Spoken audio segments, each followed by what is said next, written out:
नाशिक विधान परिषद निवडणुकीतनं अखेर गणेश गीतेंची माघार. गिरीश महाजनांच्या मध्यस्थीला यश.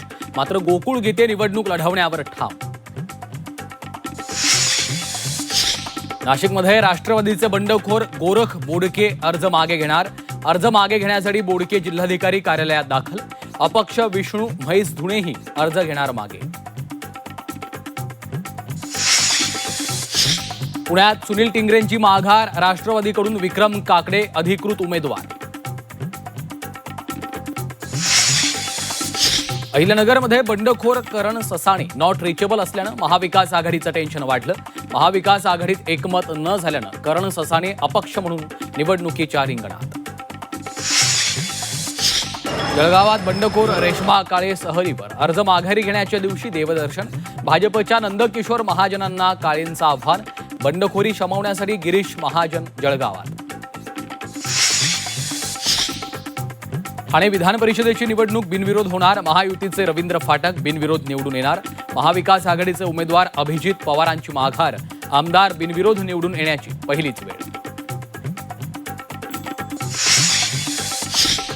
धाराशिव बीड लातूर विधान परिषद निवडणुकीसाठी महाविकास आघाडीच्या बंडखोरांचे अर्ज ठरले वैध. आता महाविकास आघाडी पुढे बंडखोरीचं आव्हान निर्माण. शिवसेना बंडखोरांनी माघार घेतल्यानंतरही अस्वस्थता कायम. महेंद्र दळवींची सोशल मीडियावर नाराजीची पोस्ट. तर फडणवीसांच्या भेटीनंतर अब्दुल सत्तारांची नाराजी दूर. ज्यांच्याकडे जास्त पैसा तोच निवडून येईल. उद्योगपती कंत्राटदारांना उमेदवारी दिली. विधान परिषदेच्या निवडणुकीवरून संजय राऊत महायुतीवर बरसले.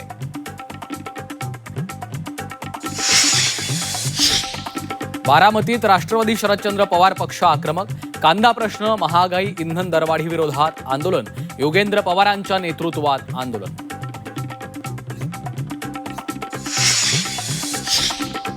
सरपंच संतोष देशमुख हत्या प्रकरणात पुढची सुनावणी 15 जूनला. आरोपी विष्णू जाटेच्या जामिनावर युक्तिवाद होण्याची शक्यता.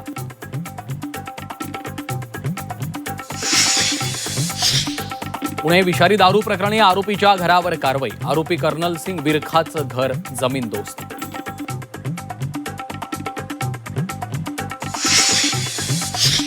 आणि मान्सून केरळमध्ये दाखल. लवकरच महाराष्ट्रात दाखल होणार. हवामान विभागाची माहिती.